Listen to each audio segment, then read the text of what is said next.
Você está ouvindo o Coffee Cast, o seu podcast com muita opinião e pouco embasamento. Não quer entrar e tomar uma xícara de café?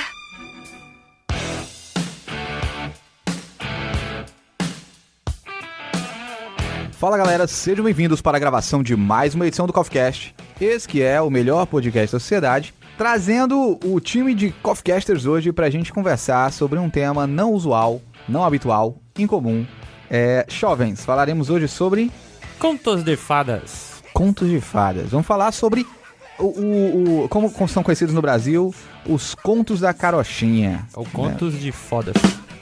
Não, é outro. A gente vai trazer pra você, ouvinte, uma outra perspectiva das histórias. Assim, a gente tá muito acostumado com a versão que a Disney ou que os livros infantis trazem dos contos de fadas, propriamente dito, só que o que a maioria das pessoas ignora é que essas histórias, elas têm, sei lá, um background, um pano de fundo nas suas origens que são um pouquinho mais controversos, e a gente vai tentar mais sombrias, né? Explorar algumas coisas sobre as motivações e os eventos que originaram e quais são os significados possíveis das versões originais desses contos de fadas. Participantes de hoje, apresentem-se para o nosso ouvinte. Aqui é o Davi Cardoso, o seu Dharma, e até hoje eu acredito que um dos irmãos Green é o Matt Damon.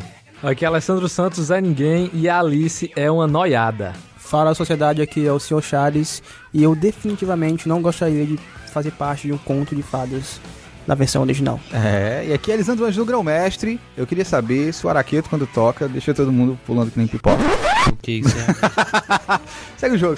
Eu não sei uma frase. Eu tava sem frase pra contos de fadas, então eu improvisei. Mas foi legal. Gostou? Eu gostei. O Davi não.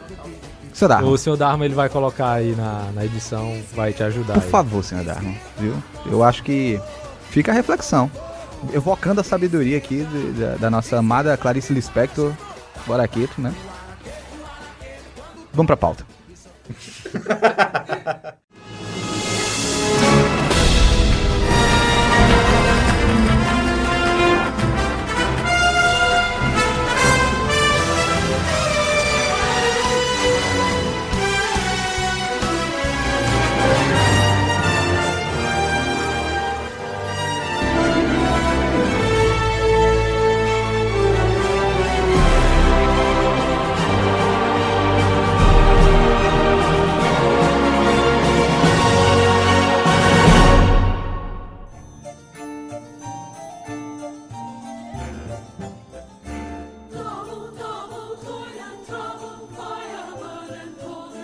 Então, galera, a gente vai iniciar o primeiro bloco desse Coffee Cast pra gente primeiro situar pro ouvinte o que são contos de fadas, né?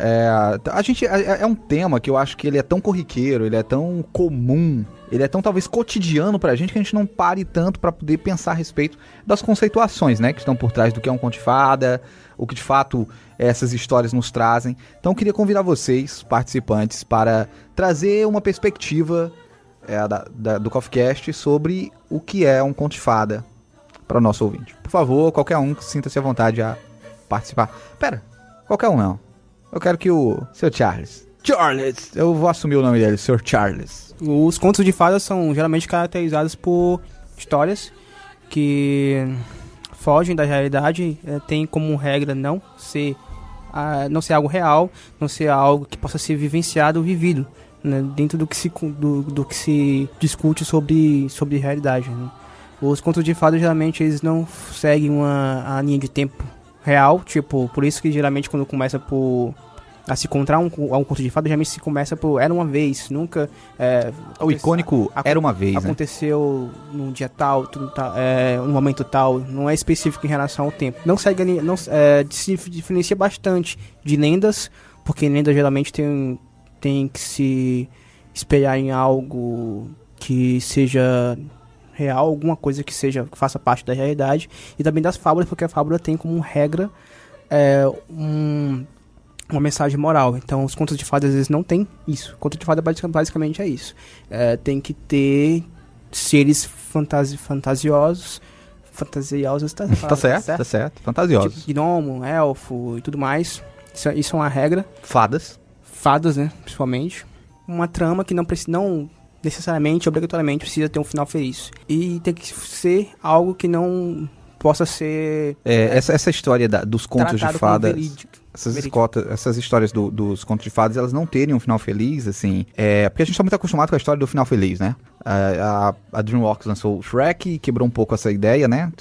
Mas ainda tem um final feliz. Só que a história do final feliz, ela é uma coisa mais já da era pós-Disney, né? Da era dos contos de fada já mais modernizados. No seu âmago mesmo, os contos de fadas não têm essa obrigação, de fato, de entregar um final... Nem intenção, na verdade. Né? Nem intencionalidade, né? E o que seria esses contos de fadas, assim, de exemplos de narrativas? Eles retratam o que na percepção de vocês? Pode ser outro.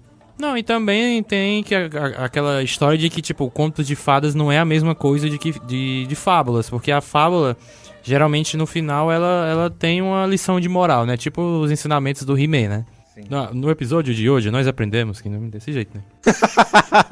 Sabe-se que os contos de fadas, como, por exemplo, a versão original, a versão dos irmãos Grimm e de outros autores que vieram antes, até mesmo vieram depois, eles estão presentes na história da literatura como obras que foram criadas, foram feitas para não dar lição de moral, mas transmitir uma ideia de ameaça, de um mundo Sim. perverso, hostil para as crianças. Ou seja, aquela velha, vou contar uma história para meu filho, vou mostrar uma história, criar uma história para meu filho, para as crianças, elas não... É tipo uma história fantasiosa, mas que tem um quê de verdade lá sim, no sim. fundo, para que ela cresça sabendo que, como você mesmo disse, que o mundo não é perfeito, né? Mas eles não colocam o que acontece na realidade. Ou eles colocam criaturas, vamos dizer assim, né? Como Sim. como se fossem os perigos. Alegorias, né? Alegorias, Metafóricas, né? pronto, alegorias, como se fossem os perigos do mundo real, né? Ou se for um lobisomem, ou se é um serial killer, como no caso do Barba Azul, a madrasta também, tem vários casos, né? Justamente para, tipo, educar as crianças a não fazerem o que não é correto, né? Dependendo do tempo que foram escritos, século XI, XVIII, século XVII, que é no caso que a gente vai abordar agora.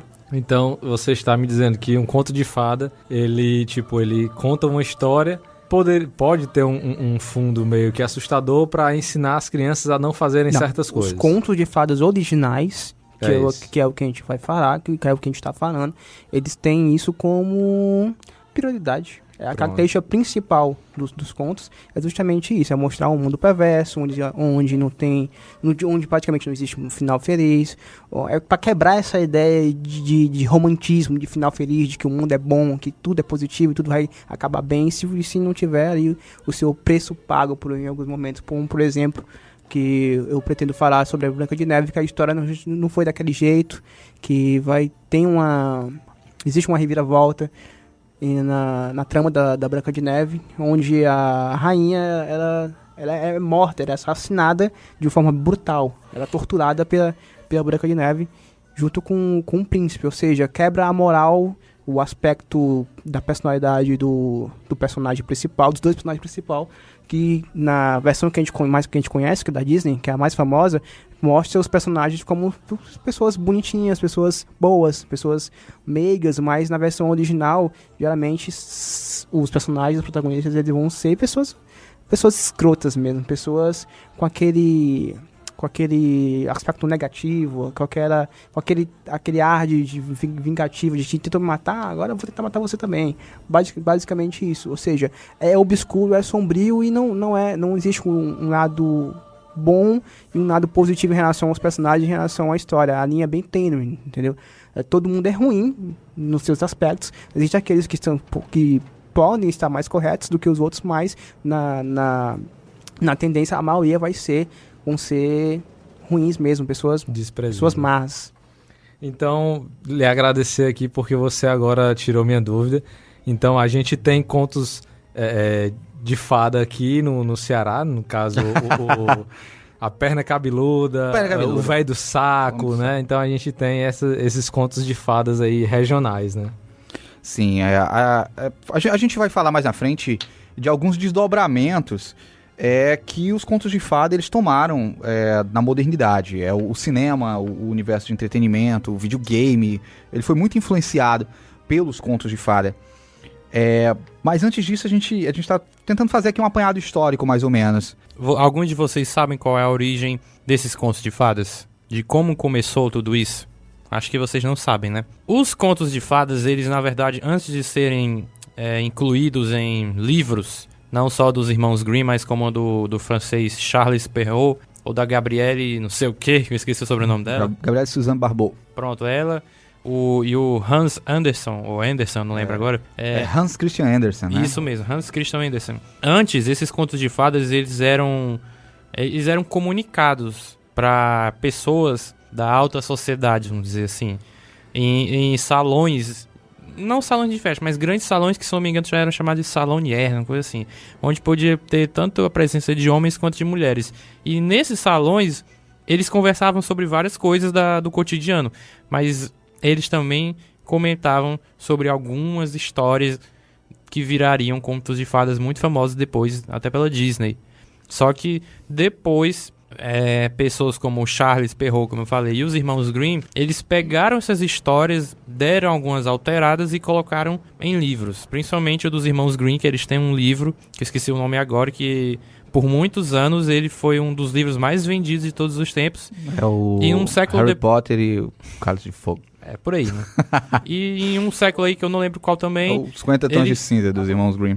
Eles Acabando, né?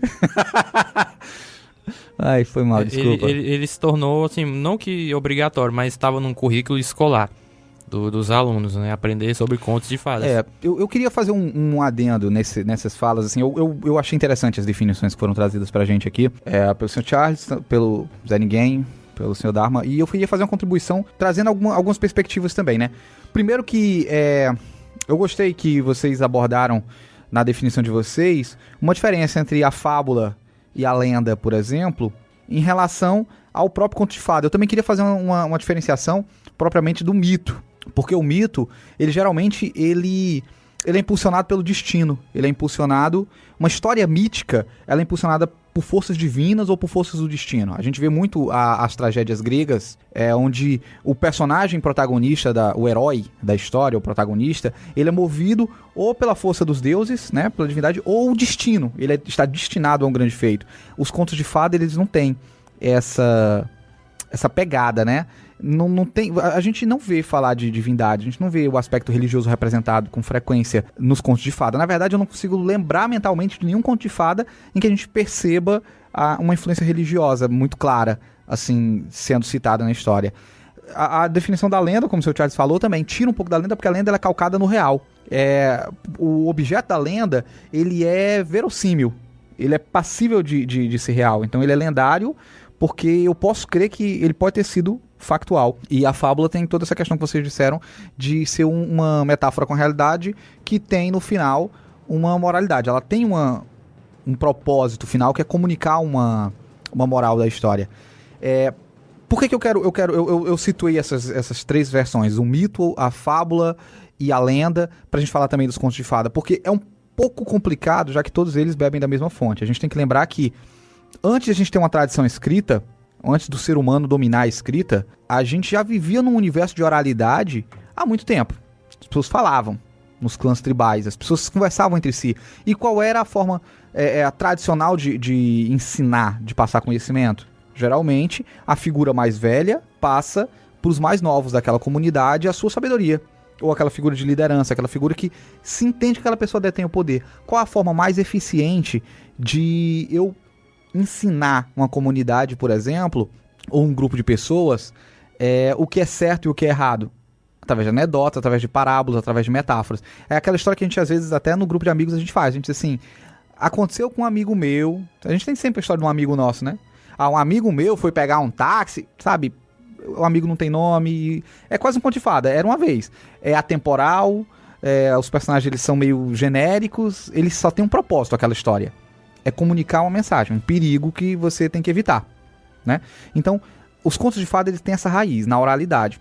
O que acontece com Charles Perrault, como o Sr. Dharma falou pra gente, é que em dado momento essas histórias elas se popularizaram. Muitas dessas histórias elas têm raízes na Idade Média. Fome, miséria, uma época em que as cidades eram isoladas, onde o medo da morte era real, onde a expectativa de vida era de 30 anos. né? 35 anos de idade era a expectativa de vida de uma pessoa. Então as pessoas morriam muito cedo. As famílias tinham 13, 14 filhos pra vingar 2, 3. Então a morte era uma coisa frequente. Era uma coisa... era uma coisa... Estão dizendo aqui que tinha gente já perto de morrer aqui. Mas a morte era uma coisa corriqueira, uma coisa frequente. E os contos de fadas serviam pra prevenir as crianças. As crianças não. As pessoas. De não entrarem na floresta.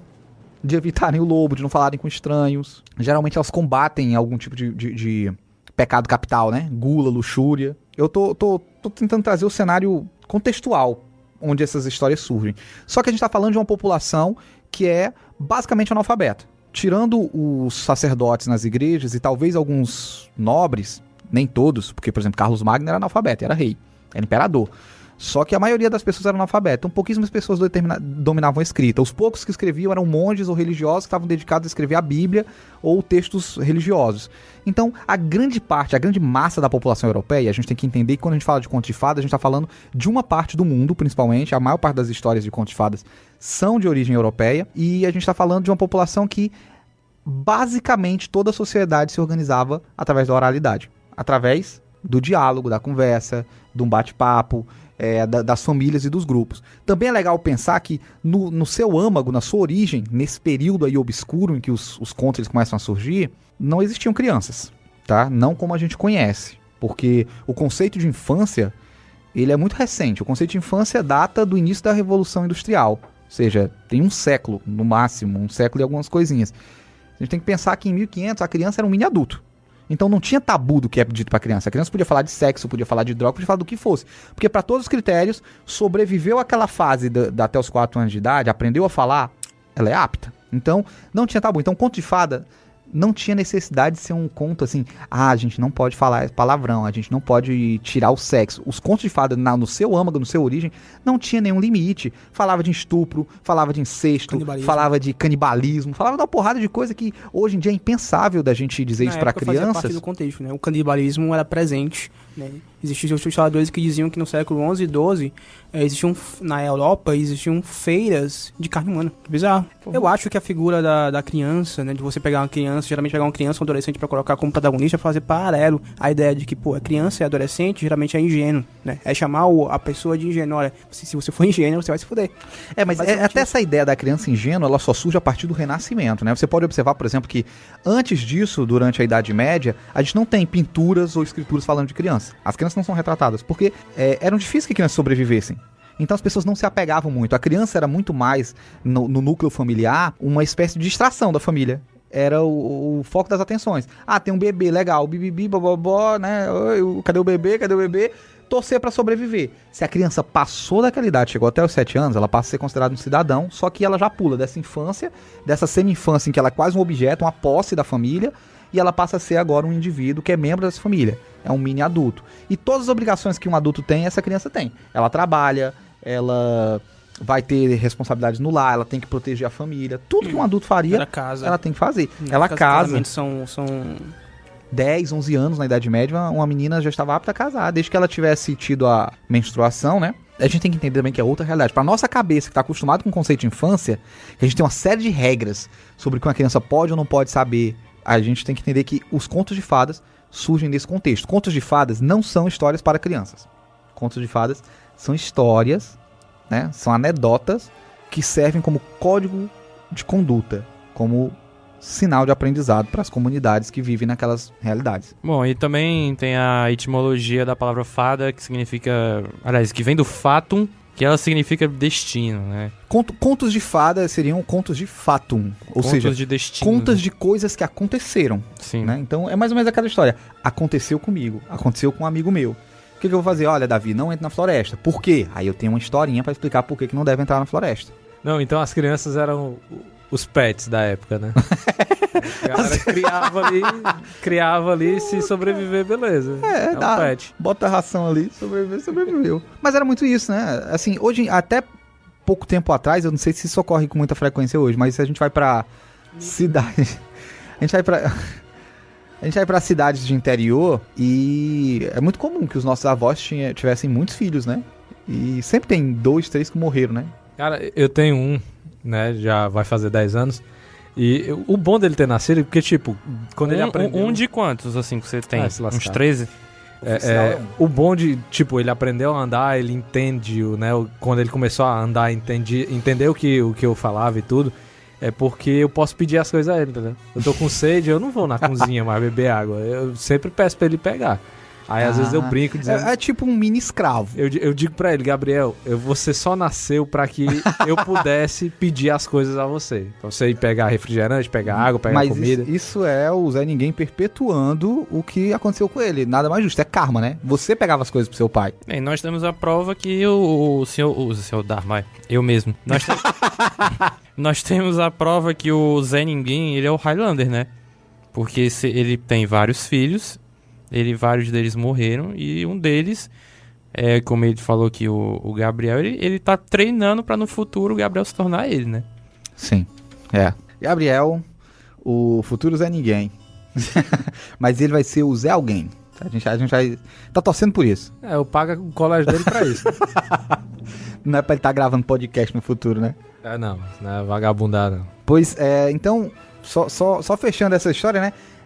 Os contos eles surgem nesse momento, só que eles popularizaram entre o campesinato e também entre a alta sociedade, europeia principalmente, só que eles ficaram muito populares, era comum, né, em estalagens, tavernas, contar no núcleo familiar, mas era uma tradição de oralidade. Então você imagina que da Idade Média até o momento em que o Charles Perrault, ele de fato escreve o primeiro livro. Vocês têm mais ou menos noção do período? Era no século XVII. Século XVII, né? Tipo, 200, 300 anos depois, o cara vai compilar, vai escrever essas histórias. Então imagina, em 300 anos, o quanto essas histórias não mudaram. Porque ele não escreveu a versão original, ele escreveu já uma versão que já alterada, deve ter rodado na... A história original que a pessoa inventou lá atrás, boa pergunta o que era, né? Vai que o lobo era, sei lá, era só um cachorro, né? Porque tem aquela história, quem conta um conto aumenta um ponto. Primeira história do Chapeuzinho Vermelho, o lobo, ele é um homem de verdade. Ele era um Só homem, que ele né? era canibal e ele matou a avó da... Calma, a gente fala já dos contos, das versões. Não, tudo bem. Porque você já tá dando Mas spoiler. ele era um homem, então era pra caracterizar a questão da ideia de... ele pode ser uma ameaça, pode ser tão ameaçador quanto um animal que come pessoas. Sim. E tudo mais. É pra personificar a ideia do homem maligno, né? Sim. E então pronto, o que o Charles Perrault faz é pegar esses contos que estavam espalhados ali, principalmente do folclore francês, e ele compila essas histórias num livro só de literatura francesa, num resgate a essa literatura francesa, uma tentativa de preservar essas histórias. Os irmãos Grimm fizeram a mesma coisa depois também, né? Com a literatura alemã. Isso. Né? Que não era Alemanha ainda naquela época, né? Não era. Jacob e Wilhelm Grimm, né, os dois irmãos Grimm, eles compilaram também uma série de histórias. A maioria dos contos... É interessante também observar que os contos de fada, essa coletânea de contos de fadas que a gente tem, elas não ocorreram na mesma época, né? Não. Tipo, Charles Perrault pegou uma parte, depois os irmãos Grimm outra. E os irmãos Quem são Grimm? os outros? É o Hans Christian Andersen. E a Gabrielle. Gabrielle Suzanne Barbot. A gente tem o Lewis Carroll. Lewis Carroll, né? Eu acho que é o último desses escritores de contos, né? E ele e o... Vale lembrar também que Carlo Collodi, italiano, esse eu não autor do conheço. Pinóquio. O Pinóquio, né? Vale lembrar que os irmãos Grimm, quando eles fizeram a compilação dos contos de fadas num livro, eles alteraram bastante pra... Fica mais palatável, né? Sim, porque eles achavam que era muito pesado, era muito violento, muito sombrio, então eles davam um toque mais leve nas histórias. Então, por exemplo, se no antigo era um canibal, era um homem canibal, no novo é um lobo e o caçador usa o machado pra tirar a chapeuzinho, a vovó da barriga do lobo, né? Que já não é mais ou menos, não é tão leve, mas é melhor, um pouco melhor. É grotesco, né? É grotesco, mas é um pouco melhor do que a versão original. Porque eu ouvi, quando criança, a versão do machadado na barriga, e eu achava super de boa. Nossa, mas e a vovó ainda estava viva. Isso é interessante se colocar, sabe? O poder que os contos de fada eles têm como ferramenta didática até para as crianças mesmo, né? Porque a criança, ela não tem uma clara... na primeira infância, né? Ali mais ou menos até os 7 anos de idade, ela não tem uma definição muito clara, diferenciação muito clara do que é realidade e do que é fantasia. O onírico... e o mundo do sonho e a realidade se misturam. Então, as crianças aceitam com muita naturalidade as coisas. Se você disser assim, olha, você nasceu de uma sementinha. Pronto, pra ele tá resolvido. Ele aceita essa resposta.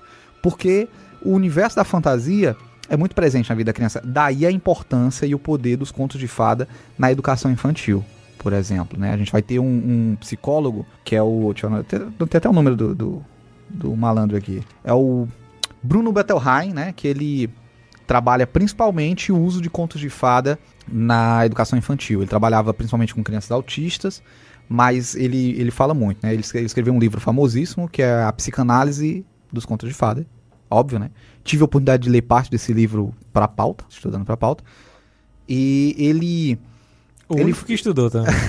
E ele fala muito dessa parte, principalmente, do universo infantil, do deslocamento que a criança tem com a realidade e o quanto é importante, por exemplo, para ensinar valores de moralidade. Porque no conto, não sei se foi o Sr. Charles que falou, no conto de fada, nos originais, a gente tem uma representação muito parecida do mundo real. As pessoas elas não são 100% boas, não são 100% ruins. Mas no conto mesmo tradicional, aquele que a gente vê, que é o conto infantil, já depois da repaginada do Charles Perrault, por exemplo, a gente tem o bem e o mal muito claro, né? A gente tem o pobre e o rico, a gente tem o belo e o feio. Essas dicotomias elas são muito claras. Isso é importante para a criança entender o mundo, para ela separar o que é bem e o que é mal, a partir de uma anedota, a partir de uma história fantasiosa, com o conceito da magia, com o místico. O senhor Dharma falou uma coisa que representa mais ou menos o que as crianças da época vivenciavam, né? Que ele disse que o lobo levar uma machadada na barriga era de boa, né? Era tranquilo levar uma machadada na barriga, a vovó tava viva lá, então...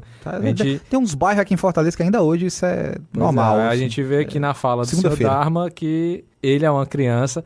Hoje em dia, se fosse naquela época, ele seria uma criança comum, né? Mas hoje em dia a gente descobre que ele é uma criança meio perturbada, né? Então, fiquem atentos aí com o Sr. Dharma. Vocês fiquem aí só anotando as coisas que o Sr. Dharma vai dizendo.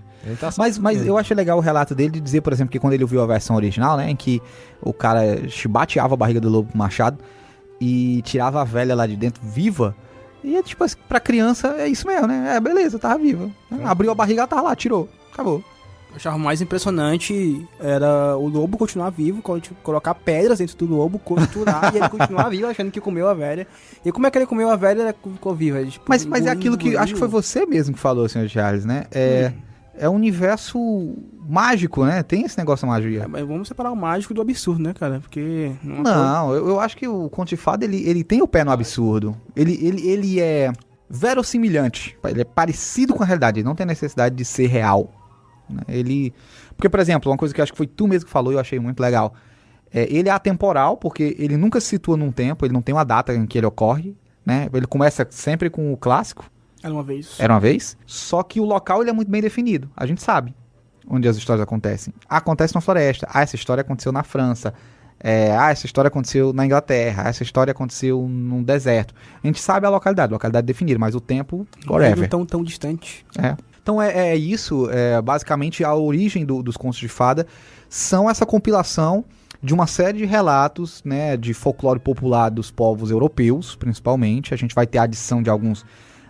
eu acho que a gente pode colocar As Mil e Uma Noites como conto de fada, vocês acham? Sim. As Mil e Uma Noites. As Mil e Uma Noites também pode ser considerado como um conto de fadas. Mas eu não é não Mil lembro. e Uma Noites, né? 1001 contos. Aí é o nome da história. Mas dentro da história tem um monte de história. Enfim, mano. Simbal, Marujo, Alibaba, os 40 ladrões, conto de Jesus fadas. Cristo. Do mesmo jeito que o... tem uma história, justamente uma curiosidade, na verdade. Quem aqui de vocês ouviu o nome Alibaba e os 40 ladrões e achou que os 40 ladrões fazia parte do Alibaba? Peraí, explica isso. Os 40 ladrões faziam parte do Alibaba, tipo, personalidades... porque o Davi entendeu assim. Personalidades que são... O Davi entendeu, vai libabar os 40 ladrões. Eu quis dizer que os 40 ladrões são do grupo do o Alibaba era membro, né? O Alibaba era separado desses 40 ladrões. Ele não tem o nada El Chan estragou essa história pra mim. Alibaba. O Califa tá de olho. Minha Califa? É Califa, né? Vai ter que botar outro pagode no cast. Cara, agora pra te ajudar. A gente vai mudar o nome. A gente vai mudar o nome desse podcast pra Contos de Pagode e Contos de Fada. Versão pornô, né? Que ele falou Minha Califa é estrela pornô. Mas enfim, é É que eu isso. sou fã dela. Tirando acho que As Mil e Uma Noites e um outro conto, a maior parte dos contos eles vão deixa eu te situar na Europa. fazer uma pergunta, Grão-Mestre. Se nesse caso a gente pode considerar essas alegorias como contos de fada, então as mitologias gregas... Não, então, não. outras É isso que eu mitologias. tinha lá quando eu falei ali, por exemplo, o mito, né? O mito, ele é diferente do conto de fada. O mito, ele não tem a mesma pretensão de ensinar uma coisa cotidiana, como geralmente o mito ele é épico, ele conta histórias épicas. Geralmente o mito, ele quer explicar a origem de algo, né? O mito ou tem então- essa... Conto de fadas não tem essa necessidade. Ou então colocar o mortal, a pessoa, nas mãos dos deuses. E também Reforçar essa ideia. Também colocar algum aspecto moral, né? Como Sim. a história de Narcisa, por exemplo. Sim, E outras exato. histórias. Tem sempre algo ali a se refletir. Perfeito. O conto de fada não tem essa... Obrigatoriedade. Sim, sim. Então, vocês têm alguma coisa a acrescentar em relação a origem dos contos de fadas, algum significado, alguma história que vocês acham que seja interessante ser mencionada? Cara, que eu acho interessante que é um reflexo da idade das sombras, né? Mas nem todos da- os contos são medievais. Da idade das trevas. Assim, a gente tá falando de um relato do Charles Perrault sobre contos que a gente de fato não sabe a origem. Os né? contos de fadas praticamente eram espelhos do que se acontecia, do que existia Perfeito. na época. São formas de investigar aquelas realidades, eu concordo com Sim, isso. sim. Né? De refletir a ideia, de pensar, ó, isso aqui tá De- acontecendo, isso aqui De aconteceu. entender quais são os valores que aquela sociedade naquela Até porque época conservava. na época do século XI, XVIII, século XVII também, que a gente citou aqui, a sociedade era muito reprimida, né? Se expressar em relação a alguma extinção, aí eu vou dizer que a Igreja Católica reinava na época, se expressar em relação à instituição que reinava politicamente, seria não um absurdo, seria considerado heresia, né?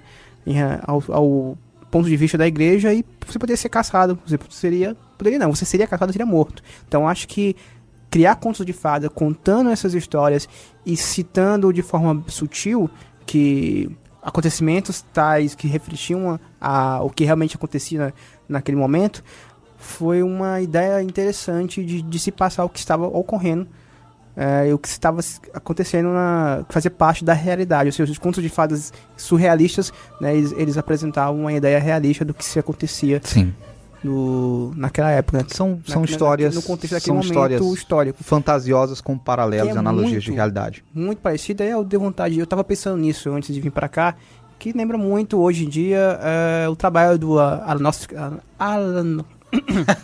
Aronofsky. exatamente, esse carinha aí, saúde. Que ele fez isso no filme Mãe, que saiu recentemente, ano passado. E é uma alegoria bem interessante em relação ao reflexo do que não chega a ser spoiler. Ao reflexo do que o homem é nos dias de hoje, né? O homem violento, o homem agressivo, o homem que pode matar a favor de uma religião, a favor de uma ideia, de uma ideologia e tudo mais. Então a gente encerra esse bloco. Espero que pra você ouvinte, assim, tem muito material disponível gratuito na Wikipédia, mas tem muito material gratuito sobre essas origens, e minha recomendação é que você pare para tentar ler alguns dos contos originais. A gente vai entrar no segundo bloco, onde a gente vai entrar um pouquinho mais nessas histórias, nessas versões originais. Parece que são 200 contos só do Irmão Glee, né? Não faço ideia, muita coisa. 200 contos, né? Muita coisa. Mas é isso. Final do bloco 1, a gente retorna já, logo depois dos comerciais.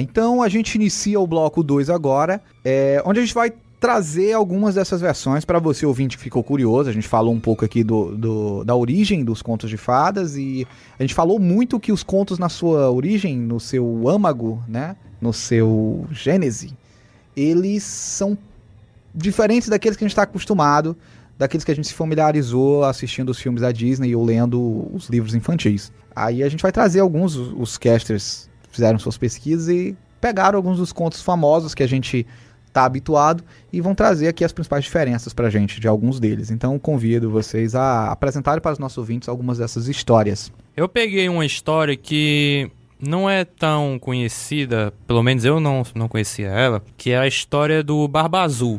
Barba Azul. Barba Azul é um pirata? Não, ali é o Barba Negra, né? Que barba, né? Ou vermelha. Barba Ruiva. Uma coisa assim. Tipo assim, a história do Barba Azul é que ele era um nobre muito rico. É nobre, o né? Tem que conto ser rico, original, você conhece? né? É do Charles Perrault. Do Perrault, né? E, se eu não me engano, é do Perrault. A história dele era assim. Ele era um homem que sempre tava procurando mulheres pra casar com elas. E ele se casou com, se eu não me engano, 6 mulheres. Só que essas 6 mulheres, depois de um tempo, acabavam desaparecendo e ninguém sabia o motivo. E um belo dia ele se casa com uma 7ª mulher. Ele decide viajar, ficar fora uns tempos de casa. Só que ele entregou as chaves pra esposa dele, as chaves da casa, né? E explicou... Pra 7ª. Pra 7ª mulher. Pra cada chave ele explicou pra ela pra que servia. Só que pra uma delas ele disse: você não pode entrar naquela porta, aquela ali. Você não pode, não tem permissão. E é muito idiota, né? O cara tá dando a chave e ele disse pra não entrar, né? Enfim. Eu acho que a gente tem que tirar esse olhar do idiota, faz sentido, porque é um conto. Pois não é. É uma anedota, ele tem um propósito. Tinha que ter, né? Ali. Aí.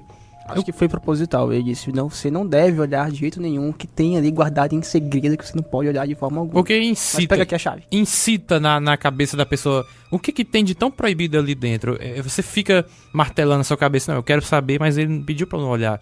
Mas ela vai. Ele viaja, ela vai olhar. Tem coisa pior do que dizer pra você não fazer uma coisa? Pois Você nem queria. Você não queria. Então assim, não olhe através da porta. A pessoa olha. É certeza que a pessoa vai olhar. Tipo quando a crunch diz: não se apaixone, você se apaixona, né? Aí ela vai lá, desce umas escadas e encontra os corpos das outras 6 mulheres que ele tinha se casado e as cabeças delas no altar. Maravilha. Cheio de sangue também no chão.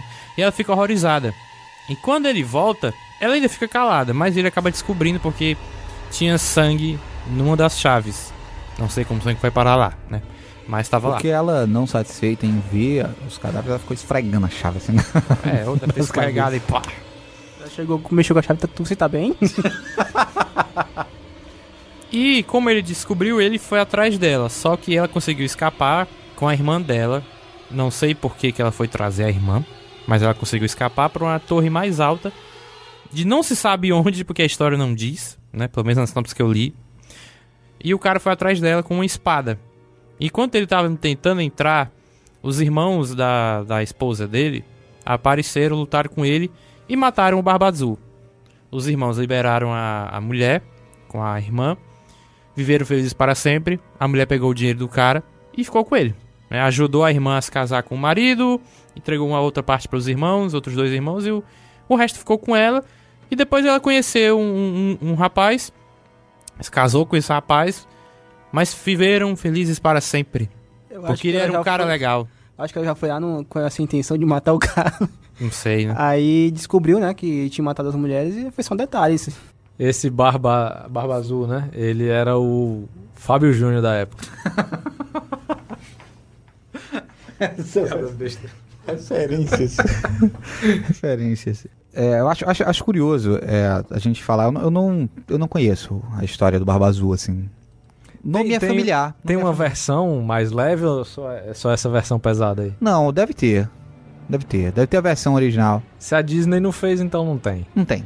A Disney é que ameniza tudo lá. Sim. Mas eu acho curioso a gente trazer. O que vocês acham que a gente tem de mensagem, né? Eu acho que fica claro essa ideia de que todo mundo tem segredos obscuros escondidos, né? Eu acho que também tem aí uma clara mensagem. Calma. Uma coisa é você ter segredos obscuros. Cara, não, relaxa. Tem muitos segredos obscuros. Não, relaxa, cara. A gente tá falando Depois eu compartilho de um conto de fada. E o conto de fada... Outra coisa é você matar suas mulheres. Aí não é um segredo obscuro, é um segredo macabro.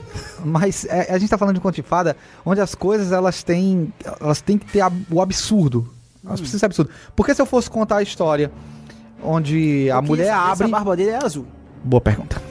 Mas se a mulher abre a porta e encontra lá escondido, sei lá, crochê. Quero fazer crochê. Gente, whatever.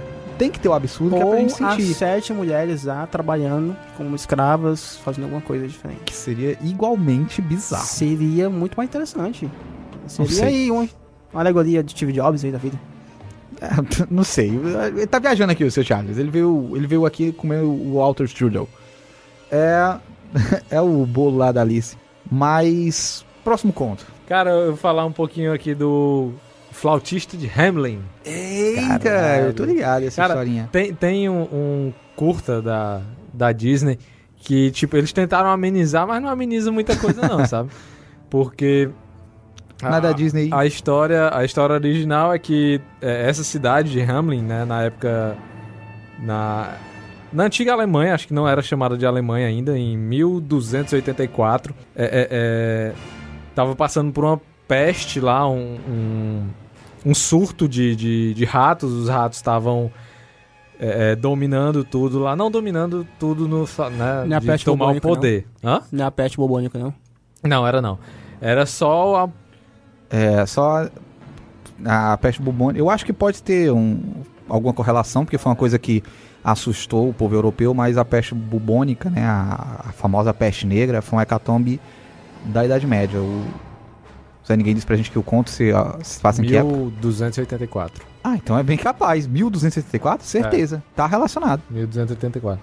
A cidade estava cheia de ratos. As autoridades não sabiam mais o que fazer, porque já tinham contratado caçadores, acho que não eram dedetizadores, né? Caçadores treinados pra matar ratos. Porque na época não era um dedetizador, né? Então... Chamaram de João e Maria? Devia ter chamado de João e Maria. Não, João e Maria não. Aí o cara chegou, o flautista lá chegou dizendo que conseguiria dar cabo dos ratos. Eles ofereceram, né? Não, beleza, se você conseguir levar todos os ratos, a gente dá uma quantia aqui de grana, que seria uma quantia grande e tudo. Ele consegue, né? Toca na flautinha dele lá, leva os ratos e tudo. Só entender. É tipo um encantador de ratos. Ele encantador de tocava ratos. e os ratos Os ratos seguiam ele. seguia lá no molejão. No curta da Disney, ele leva os ratos pra um campo aberto. Tem a imagem de um queijo gigante, um queijo, né, cheio de furinhos, e os ratos vão se jogando nesses furinhos e desaparece. O queijo desaparece, os ratos desaparecem.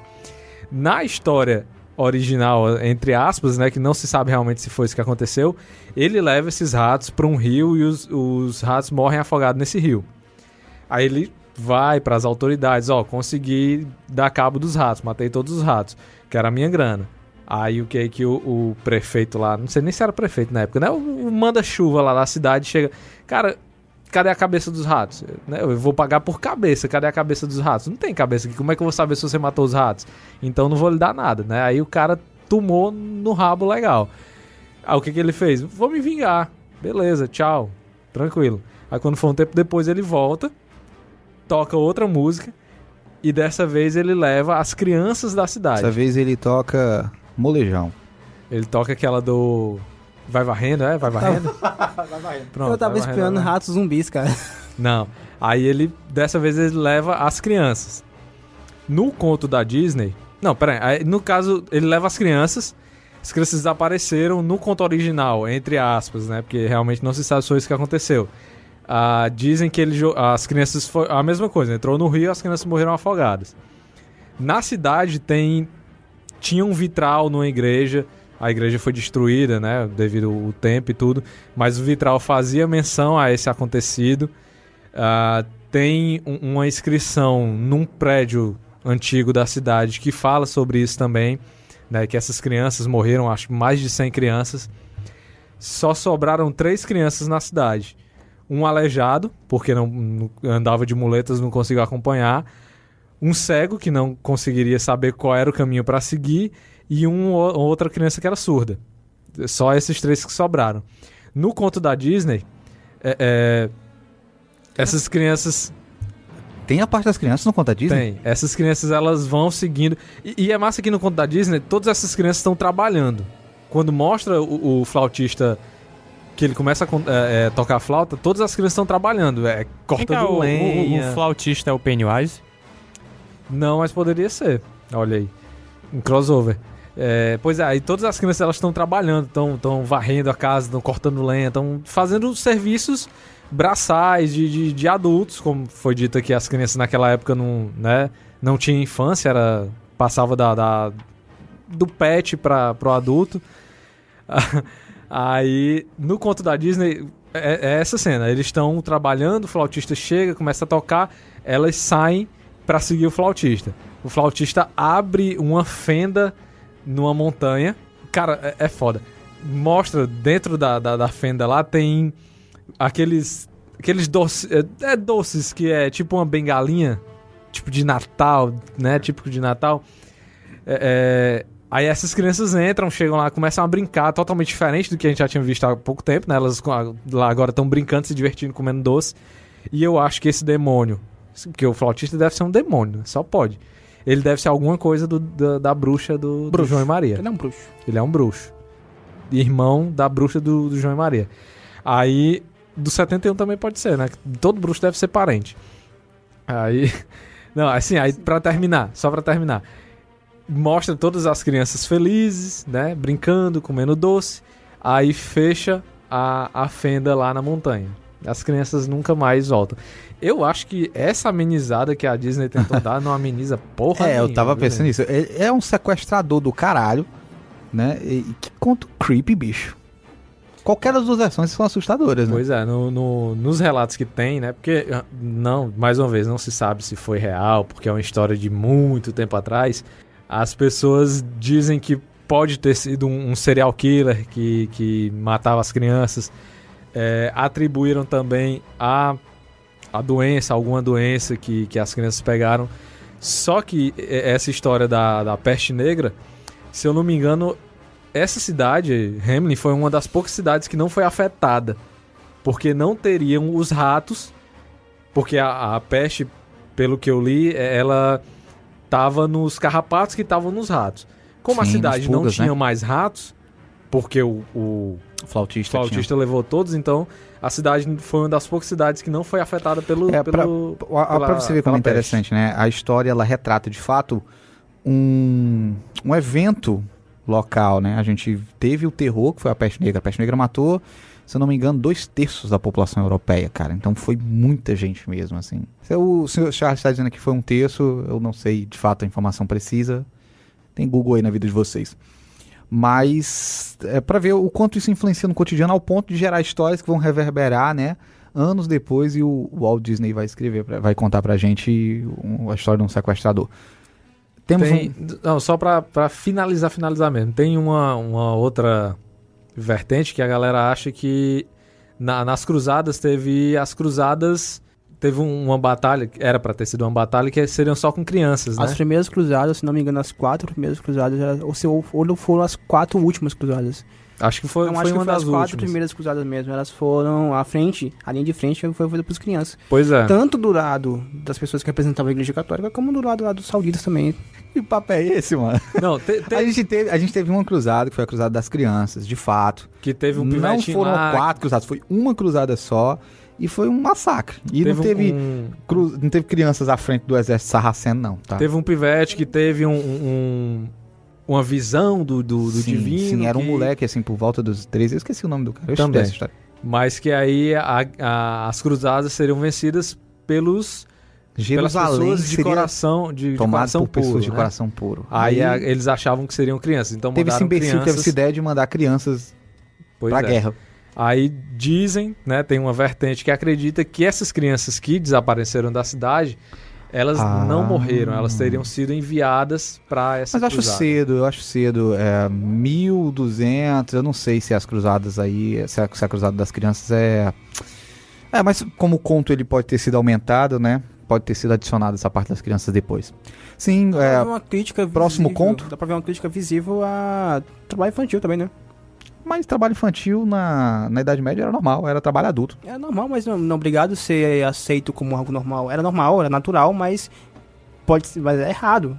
Onde é que era Colocar errado, uma criança. cara? Não, tô dizendo na visão da pessoa que criou o conto. Não, entendeu? o conto remete a 1200 e tanto, né? Charles Perrault, no século XVII, ainda não tinha a visão da infância que a gente tem. Uma regulação que proíbe o trabalho infantil só surge de fato com as fábricas durante a era vitoriana na Inglaterra. Então, início do século. Quer dizer, mas nessa época, tô falando de uma crítica. só se o conto tivesse sido escrito recente. Porque até então criança era trabalhador.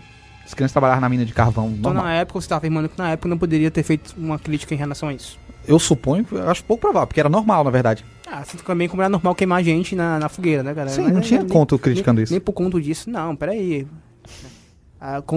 Muitos contos de fada fazem referência às bruxas por conta disso. Por entendeu? conta disso? Por conta do massacre que foi feito em relação a... que foi chamado de caça às bruxas. Não, sem fontes, sem veracidade. Prossiga. Tá ok. Seu conto. Pronto, da Chapeuzinho Vermelho, onde na verdade a Chapeuzinho foi convidada pelo lobo. E em algumas versões mais antigas o lobo não era um lobo, era um homem normal. Não tinha esse aspecto de lobisomem. E ela foi convidada pelo lobo pra ir comer e visitar a vovozinha, mas o lobo chegou lá antes, matou a vovó, cozinhou, comeu parte da vovó e serviu a vovó pra Chapeuzinho Vermelho comer. E logo em seguida... Que grotesco. Comeu- Ele serviu a avó pra neta comer. Sim, ela comeu, achou muito bom, tava delícia. Então, teve um... Tem o detalhe do sangue, do vinho que foi servido também, que era sangue na verdade. E logo em seguida, depois que a Chapeuzinho estava satisfeita, o lobo foi lá e comeu ela também. Mas comeu literalmente. Existe uma versão. Não, ele devorou ela, né? Existe uma versão onde ela tentou fugir e pulou pela janela, mas quebrou o pescoço. Ela Caramba. sempre se fode. Agora, macho, eu vendo essa história, é foda, porque, tipo, a Chapeuzinho era muito cega, doido. Era cega pra caralho, porque por mais que não fosse um lobo, seria um homem, ela confundia a porra da avó dela com um homem, cara. Aí, não, beleza, não é um homem, é um lobo. Pior, meu irmão. Como é que ela vai confundir a porra da avó dela com um lobo? Não, a minha avó é peluda pra caralho. Caralho, Acho que eu nunca entendi isso também. Por que a sua boca é tão... Não, essa boca já é no final. Tipo, por que a sua mão é tão grande? Uma coisa assim, né? Eu A nem gente vai lembro. problematizar a Chapeuzinho Vermelho, é isso? Porque ela é cega mesmo, Eu mano. acho que ela ou é cega ou é retardada, mano. Pelo amor de Deus. O grau de visão dela deve ser menos 50, né? Porque pra não ver que é um lobo, porra, velho. Acho que é porque fazia tempo que ela não via a avó dela. A avó dela devia ter aquela doença que o cara tem muitos pelos na cara, né? Uhum. Parece um Chama lobo. Então barba. ela só podia achar isso também. Não é barba não. É uma doença mesmo. É uma doença mesmo que a pessoa fica cheia de pelo na cara, nos braços. Essa doença existe. Vai, diz o Ela nome só aí. pode... Cara, quando eu tava fazendo a pesquisa pra esse cast, justamente que tem um cara que existiu, não lembro o nome dele, e que alguns acham que esse cara foi inspiração pra Bela e a Fera. Porque ele tinha uma doença que, tipo, ele tem muitos pelos na cara. Eu vou trazer pra vocês a versão original de 1837 do A Pequena Sereia, do Hans Christian Andersen. A gente tá acostumado, acho que a gente tem acesso a essa história, principalmente a partir da história da Pequena Sereia Ariel, né, da Disney. Bem bizarro já, mas, assim, na versão original do Christian Andersen, a princesa Ariel, né, ela é enfeitiçada pela bruxa do mar. A bruxa do mar arranca a língua dela, né? Ela não perde a voz como parte de uma magia. Ela tem a língua cortada e a cauda dela é rasgada em duas para poder se transformar nas pernas. Descreve que ela sente dor quando ela caminha com aquelas pernas falsas. E que ela precisa, para poder não morrer, ela precisa se casar com um príncipe. É parte, assim, pra quebrar a maldição da bruxa. As irmãs dela no mar arrancam os cabelos, na versão original, pra dar pra bruxa de presente, pra fazer com que a bruxa, ela libere a Ariel da maldição. No final das contas, assim, de forma bem resumida, pra poder a gente encerrar essa agressão toda, o príncipe casa com outra pessoa, não com a Ariel, ela fica extremamente depressiva e se suicida. O conto termina com o suicídio da Pequena Sereia. Ela se joga no mar e vira espuma, né? Ela se joga no mar e vira espuma. Então, a versão original da Pequena Sereia é a história de um suicídio. A sereia, ela se afogou. Se afogou. Caralho. Ela virou espuma, na verdade. Essa é a descrição. Eu não sei o que eles querem dizer com isso. Eu acho que ele amenizou. Acho que nessa hora ele amenizou. Ele não quis dizer que ela virou um saco de bosta nas pedras. Próximo conto aqui, né? A gente, nos contos aqui, contos... versões para adultos, né? Falar aqui da Parecia Branca falando de Neve e os versão 7 Anões, versão pornô. Não, olha. O meu segundo conto é a clássica história do João e Maria. De que todo mundo sabe a versão da Disney. Tem filme da Disney do João e Maria? Eu nem sei. Não sei. Tem? Mas todo mundo sabe qual é a história. Porém, sim, a história macabra, a história sombria e original foram de que os meninos, João e Maria, a família deles era muito pobre. A madrasta chegou pro marido dela e mandou jogar os meninos na floresta, porque não tinha o que comer, não tinha o que dar pra comer não tinha água, não tinha nada. Então jogaram os meninos na floresta pra passar fome, porque não tinha o que fazer. Só que os meninos foram e eles tentavam usar pedrinhas pra marcar o caminho. Isso numa primeira vez, e depois usaram migalhas de pão. Só que essas migalhas de pão desapareceram. E eles acabaram se perdendo na floresta e foram acabar numa casa feita de doces. E aí todo mundo já sabe o desenrolar da história. Só que quando chega no final, todo mundo se fode. A menina, a Maria, ela não consegue jogar a bruxa no caldeirão. A bruxa que come os meninos. Eu vi uma versão que eu li, era, na verdade, as crianças conseguiam voltar, não tinha essa parte da bruxa, mas as crianças de alguma forma conseguiam sobreviver, né, conseguiam voltar pra casa, e quando chegavam em casa, os seus pais encontravam seus pais mortos, porque morriam de fome. Que horror. Essa é pior. Porque eu já acho bizarro a versão de que... Bom, se eu fosse escrever essa versão, eu faria com que os pais matassem e comessem os filhos. Seria muito mais seria macabro. Uma versão de canibalismo. Mas o que eu ia dizer é que a bizarrice é que a gente já começa a achar estranho a partir do momento que os pais vão deixar as crianças na floresta, né? Assim, porque, tipo, não tem como alimentar, botar aqui pra Não tem morrer. como alimentar e eles estão gastando pão. Botando migalhinha de pão pra marcar o caminho. Ah, se fuder também, né? É verdade. Ok, seu conto, Zé Ninguém. O outro que... Acho que não sei se tem uma versão... É porque é nas entrelinhas. Não é que tem uma versão mais pesada. É da Alice, no País das Maravilhas, que a Alice é uma drogada. Aquela ali é tudo viagem da droga, da maconha. Não sei se era maconha, mas... Não, é ópio. Ópio, pronto. Ela tava muito doida. Ela usa cogumelo pra ficar pequena, ficar grande lá quando ela já o tá... O Walter Strudel, né? O cara, doce. Ali Virou um doce, né? É uma alusão à droga. É droga no meio da canela. o chapeleiro louco, a galera ali vive tomando chá, né? Aquela galerinha que fica com ele. Aquilo ali com certeza é rachixe.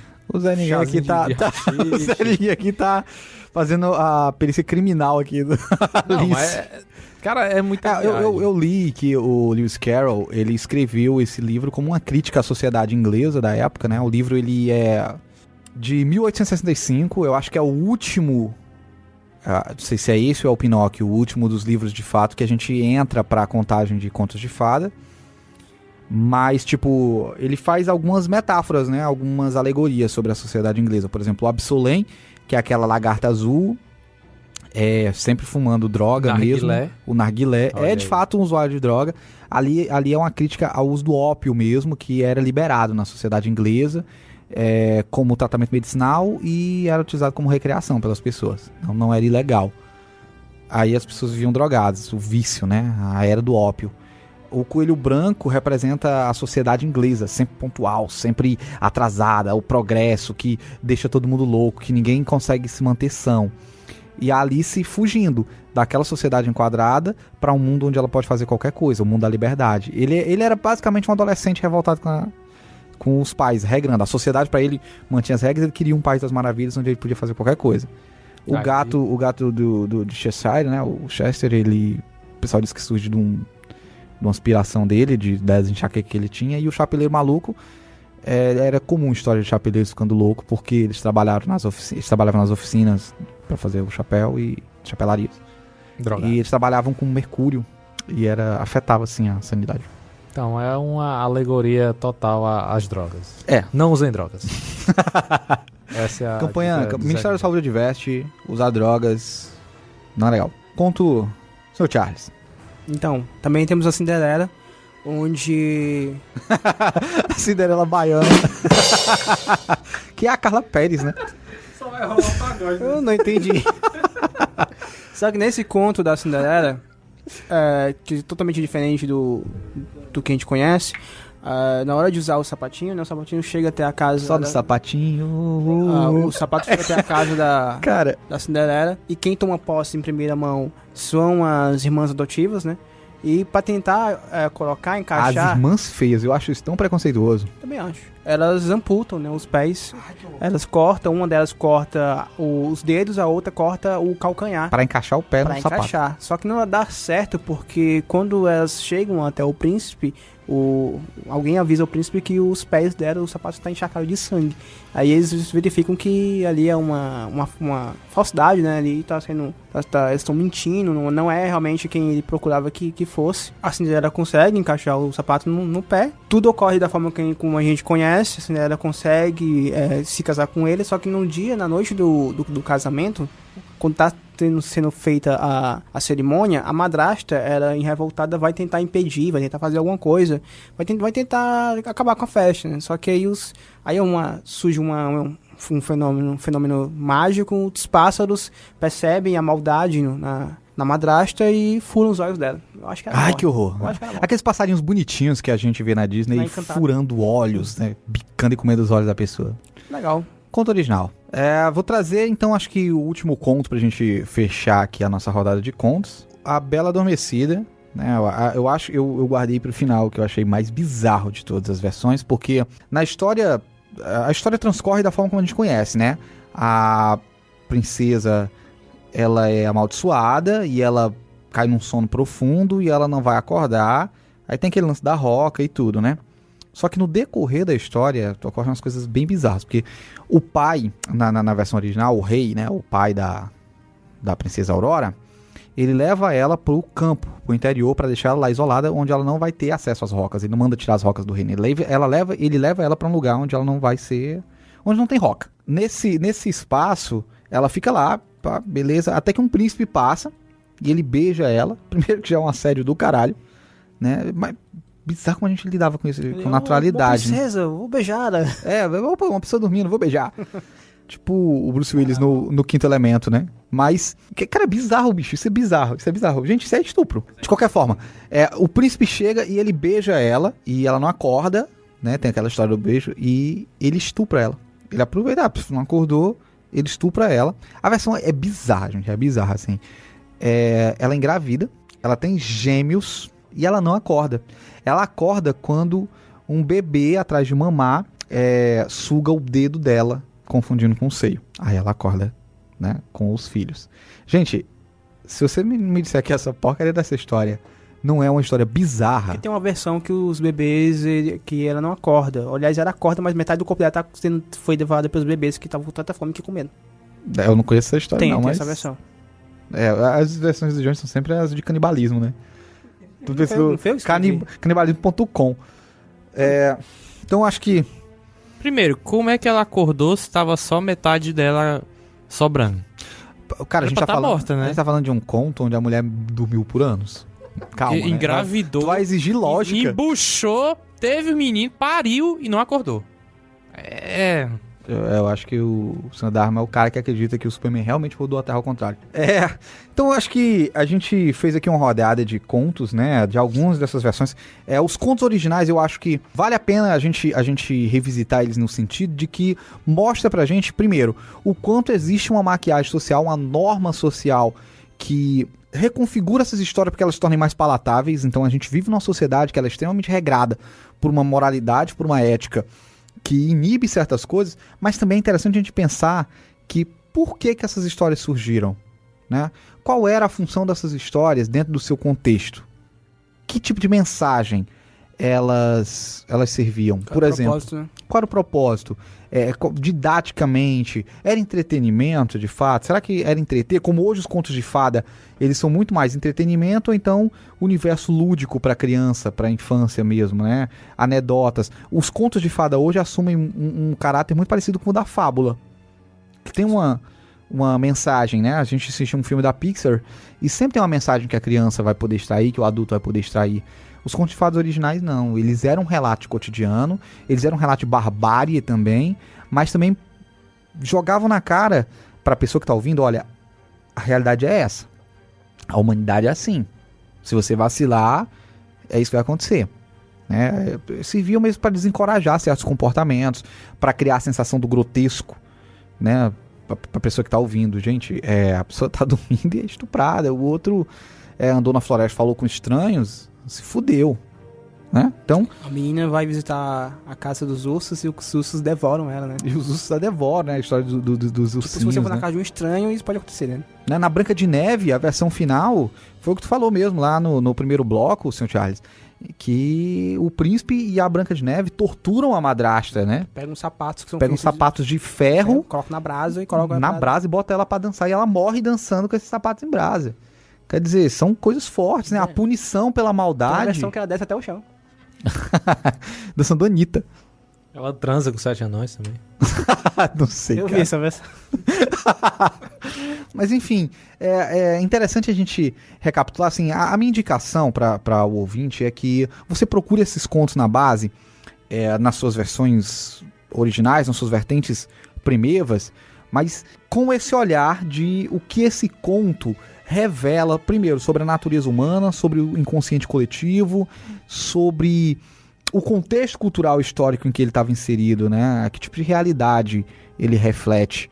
Será que essa realidade de fato é muito diferente do que a gente tem hoje? Será que sem essa coleira de moralidade que a nossa sociedade moderna finge ter, que a gente se finge de bom, a criança não pode ver conteúdo de sexo explícito ou de violência, mas quando a gente pega um conto, maquia e joga pra criança, que tipo de criança eu tô formando?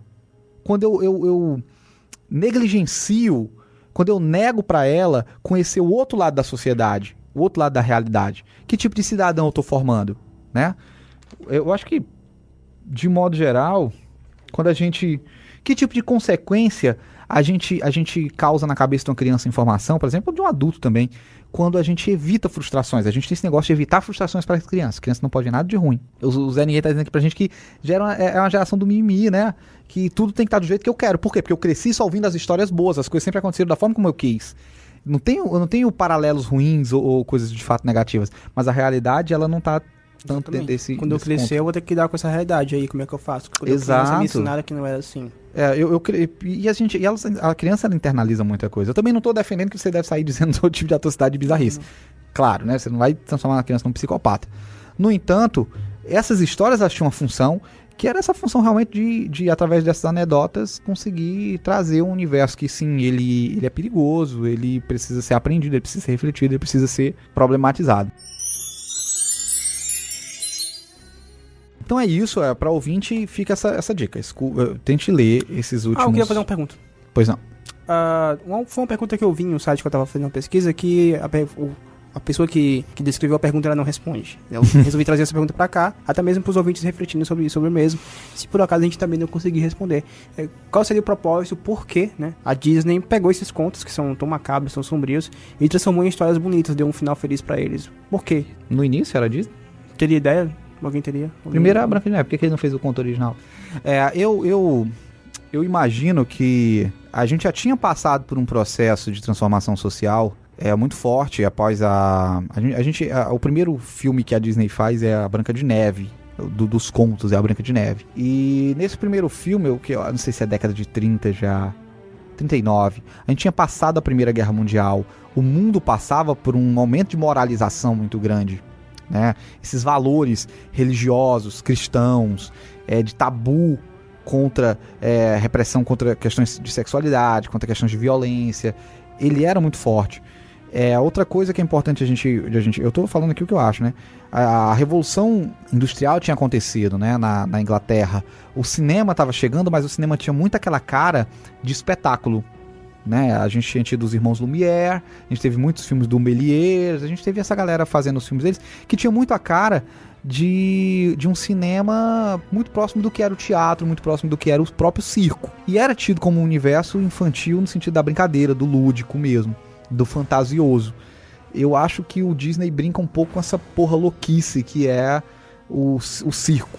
Eu acho que as primeiras animações do Disney tem esse caráter do lúdico, do infantil, do divertimento, do entretenimento, e ele não tem essa necessidade, essa vontade de retratar o conto no original, porque não era essa história que ele estava contando. O cinema era um cinema muito rudimentar ainda naquela época. Ele estava experimentando muita coisa.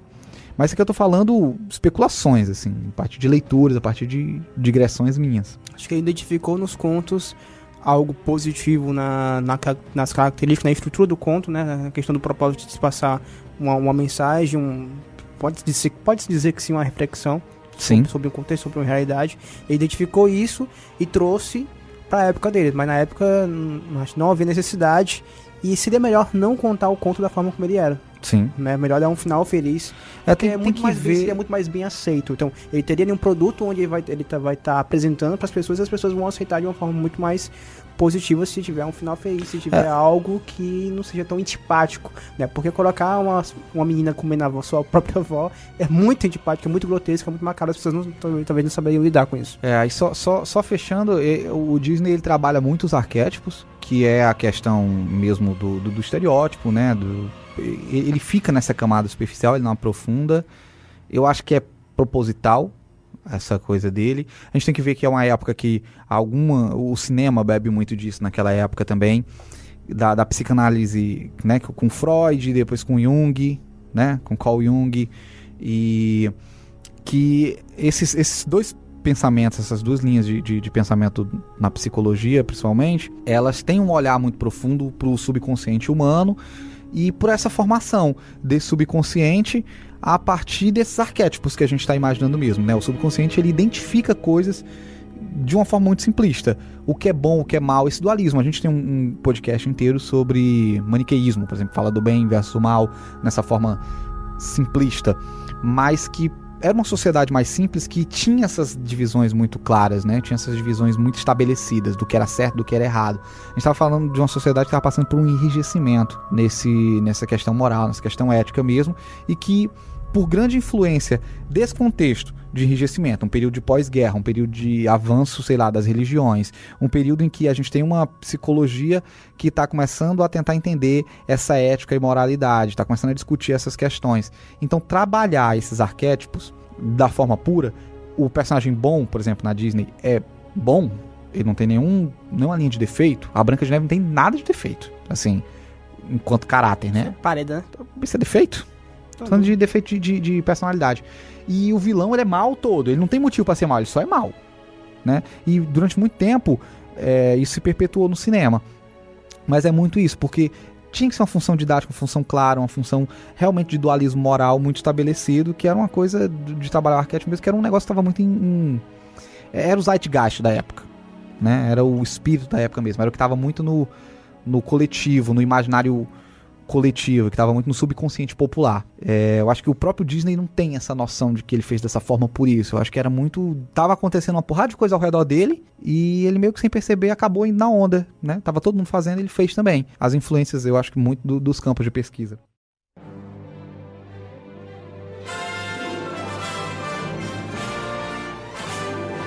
Citar brevemente aqui, eu queria que o senhor Dharma trouxesse pra gente alguns exemplos de onde os contos de fada, por exemplo, na modernidade, eles são inseridos. Onde a gente pode encontrar versões. Eu queria citar aqui no Brasil, a gente tem algumas versões dos contos da Carochinha, por exemplo, tem as histórias do Saci, da Mula Sem Cabeça, que eu acho que entra um pouco nessa história de conto de fada. Mito, não? Lenda, mito, essas coisas. Mas os contos de fada são folclóricos, na sua origem. São folclore, conhecimento popular, ao pé da letra. Enfim... a gente vai ter principalmente um autor nacional que eu acho que trabalha muito os contos de fada, que eu gosto muito, que é o Monteiro Lobato. Né, os personagens de Emília, Visconde Sabugosa, a Cuca. Ele brincou muito, principalmente o Peter Pan, personagem que era corriqueiro nos trabalhos dele, né, criado pelo James Matthew Barry. James Matthew Barry, uma coisa assim o nome do cara. Eu queria citar só o Monteiro Lobato, porque eu acho que ele não poderia passar, Sítio do Pica-Pau Amarelo, não podia passar fora, quando a gente fala de influência de conto de fada no Brasil, que eu acho que foi o que disseminou principalmente no Brasil isso. Mas no restante da indústria, cinema, games... Bom, no cinema a gente tem 1 milhão de obras baseadas nos contos de fadas, fora... João e Maria, né? Com o Jeremy Renner. Eu ia falar desse agora. Eu vi no cinema ainda. Jeremy Renner e a Gemma Arterton, né? Que era o João e Maria, Caçadores de Bruxas. Que ele tem uma premissa muito boa. Contar a história dos dois irmãos adultos caçando as bruxas, só que o resultado não é... essas coisas todas. Você pode assistir, sei lá, um sábado à tarde com seus amigos, mas é só. É puro entretenimento.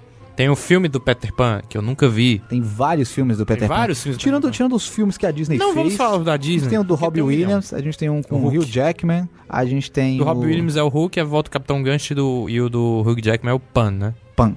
A gente tem o Malévola. Malévola, sim, que também nunca vi. A gente tem o Alice no País das Maravilhas, do Também nunca Tim vi. Burton. Vi só algumas partes. Tem esse da Branca de Neve, o Caçador, né? Branca de Neve e o Caçador, com Thor. Com Thor. E Tem aquele e a Bela. Espelho, Espelho Meu, com a Cara, Julia é Roberts. ruim pra caralho. É ruim, também Puta acho. que pariu. É tipo, eu tô percebendo que a adaptação de conto de fada é igual a adaptação de As game, né? Crônicas de Nárnia. As Crônicas de Narnia. Mas as Crônicas de Narnia é um conto de fada? Não sei, né? Eu acho Mas que... assim, eu falei Crônicas de Nárnia, mas se você for parar e pra pensar, ele Não, as tem Crônicas uns de elementos Nárnia muito de contos E de o fadas. Tolkien também, ele trabalha Sim. muito, né? O Lewis e o Tolkien trabalham muito essas coisas. Tem acho que é a garota da capa vermelha, uma coisa assim, que com aquela lourinha lá. Sim, Amanda sim. Siegfried, A gente teve recentemente uma versão em live action da Bela e a Fera com a Emma Watson. com a menina lá, né, do Harry Potter. Sim. A gente teve uma Cinderela. Tem aquele com a Anne Hathaway. Não, com a Anne Hathaway, que ela é a Cinderela baiana brasileira. Não, a Cinderela, aquela que ela congela no tempo e tal. Caralho, eu não lembro que filme é esse, não. Esqueci. Eu sei que tem um Encantado com a Amy Adams, né? Encantada com a Amy Adams, né? Agora aí, Princesa caralho, Gisele. Esse da Anne Hathaway, macho. Não lembro de jeito nenhum desse Tem um. filme. É antigo. Assim, do começo da carreira dela ou... Sessão da tarde. ou é recente? Sessão Não, da não tarde. lembro, cara. Não lembro. Tem acho que tem dois aqui que eu acho legal da gente citar, que eu acho que tem muita pegada de conto de fada, apesar de não ser um conto de fada tradicional. A Ponte para a Terabithia, né? Eu acho muito bom. Filme legal. Chorei bastante. E tem aquele... Meu Deus... As Crônicas de Spiderwick. E o Mundo Imaginário do Dr. Parnassus, uma coisa assim também, Ixi, né? esse é noiado, ó. Esse é muito Caralho. noiado. Acho que foi Sim. o último filme do Heath Ledger, né? Heath Ledger. Que Sim. ele morreu durante a filmagem, né? Aí tiveram que colocar mais uma porrada de ator pra fazer o personagem, como se fosse ele. Sim. Ele mudando. E dentro do universo de games, aí vocês conseguem lembrar de algum? A gente tem um joguinho recente aí no PS4 de um ratinho, né? Que lembra muito aquele joguinho dos ratos. E o Cuphead, né? Cuphead de Tem um animação. da Alice, que é meio dark, assim, que ela, com a faca na mão e tudo, eu não lembro o nome agora. Tem uma série de TV chamada Green, Once Upon a Time. Once Upon a Time, Once Upon a Time, a gente tem mais... Supernatural. Vale nem citar. Mas tem um episódio de contos de fada lá. O Kingdom Hearts, né? Da Disney mais a Square, que traz uma porrada de personagens da Tem Disney. aquelas séries de TV da Disney que tem bruxinhas, essas coisas, né?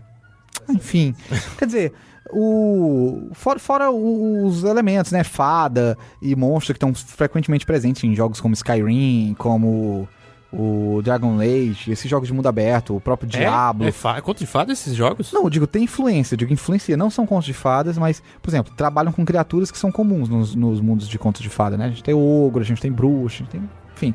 Quer dizer, Shrek. Filme do Shrek é um... Acho Que é Shrek, senão uma paródia de quase todos os contos de fadas que existem, né? Então eu acho que a gente encerra esse bloco e vamos pra dica massa pra poder encerrar. Espero que você ouvinte... mais alguma coisa a colocar, Zé Ninguém?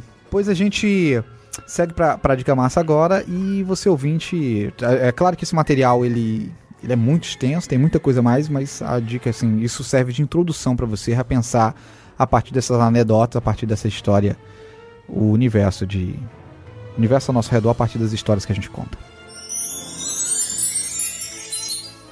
Cara, minha dica massa, eu não tinha nem pensado em dica massa pra o cast de hoje, mas agora eu lembrei.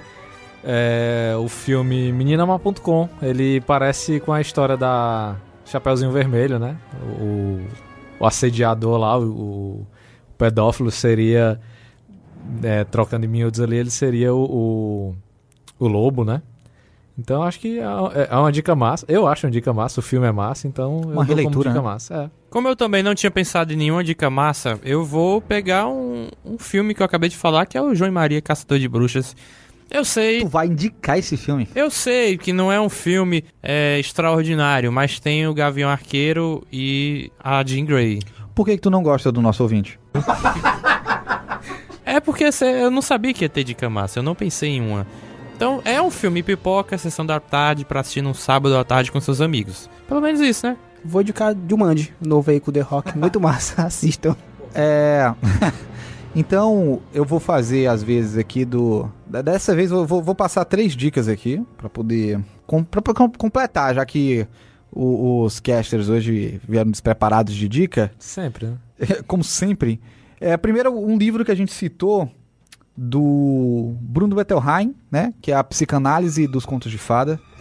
Se você quer entender um pouco dessa parte psicológica, ele é pós-freudiano, então já vá ciente disso. Mas se você quer entender um pouco de como esses elementos dos contos de fadas, esses arquétipos, eles influenciam na personalidade, como eles são retratações das personalidades humanas, né? Também tem um pouco do trabalho do Joseph Campbell, né? Daquele negócio da jornada do herói, também questão do monomito. Então, como essas histórias de imaginário coletivo influenciam o universo subjetivo.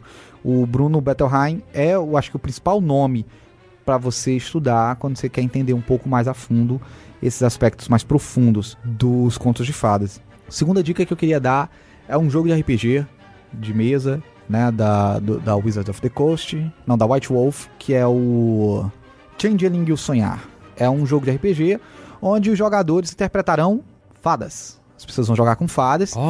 Na história, o tempo das fadas acabou e o mundo das fadas foi separado da Terra, né, a partir de uma película que eles chamam de O Sonho.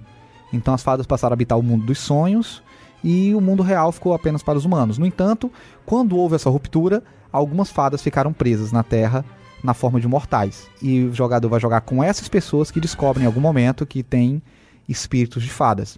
E isso interfere muito no cotidiano, no dia a dia, na forma como essas pessoas percebem o mundo.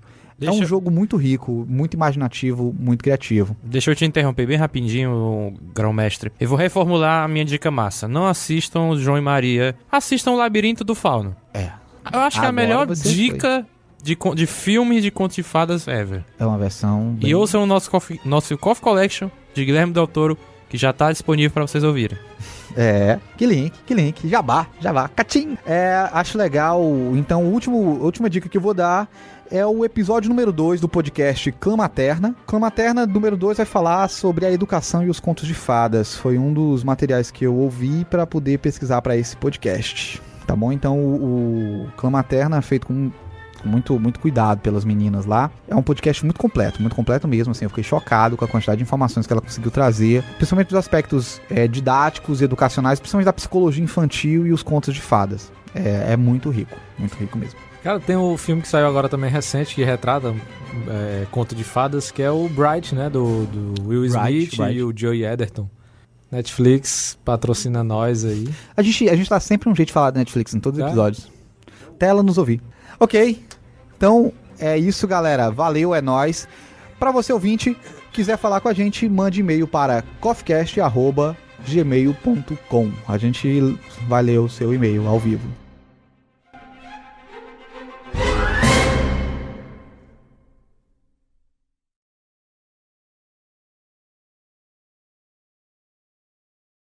Vamos pra pauta. Que foi essa, Davi? Daí vai ter que baixar a música do Araqueiro. Isso, pegar só o refrão. Mas é no começo, então eu tô feliz. Sim? É ruim quando tem 1 hora de cash. Aí eu... Vai ter que arrastar no Audacity até 1 hora. Barba Azul que eu conheci, era um motel. Motel Barba Azul. Cabaré. Cabaré, velho? Por que o nome do motel era Barba Azul, hein? Cabaré. Por quê? Fica a pergunta aí. Olha aí. Fica no ar. Será que encontraram corpos femininos decapitados? Como diria Mahatma Gandhi, bate forte o tambor, eu quero é tique-tique-tique-tique-tá. Olha aí. Mais um pagode pro editor baixar. Vai. Essa parte não é. Não, tranquilo.